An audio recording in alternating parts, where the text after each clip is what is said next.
Believe it or not, the internet, the thing you're watching this on, was almost never invented. And not just once, multiple times. So how did the world's most important invention nearly get shut down at every step?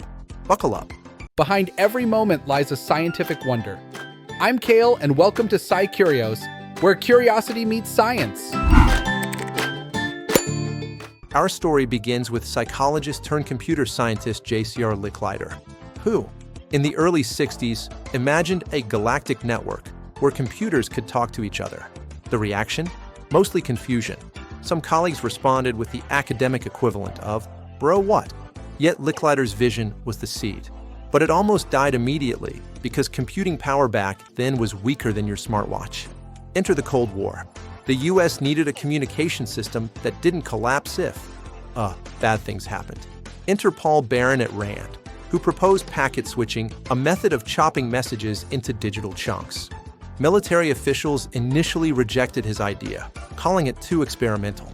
According to Rand archives and Baran's 1964 report, some even thought the decentralized model was too messy for military structure.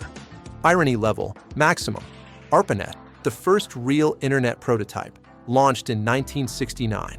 But getting funding was like asking your parents for money to build a spaceship in the backyard.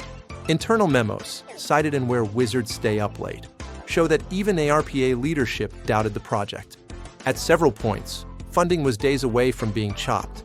The only reason ARPANET survived? A handful of researchers who pushed just enough results to keep interest alive. To say early networking was unstable is an understatement.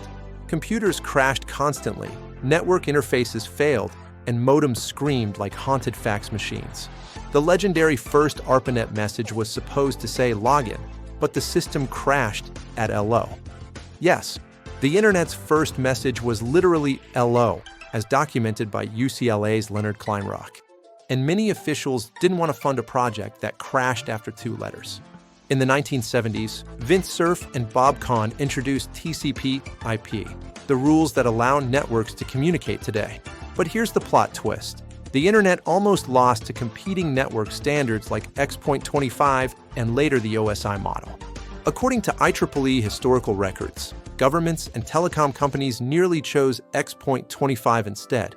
If they had, today's internet might be slower, more restricted, and way less global. By the 1980s, the internet had a problem. It was mostly for researchers, and some leaders didn't want it open to the public.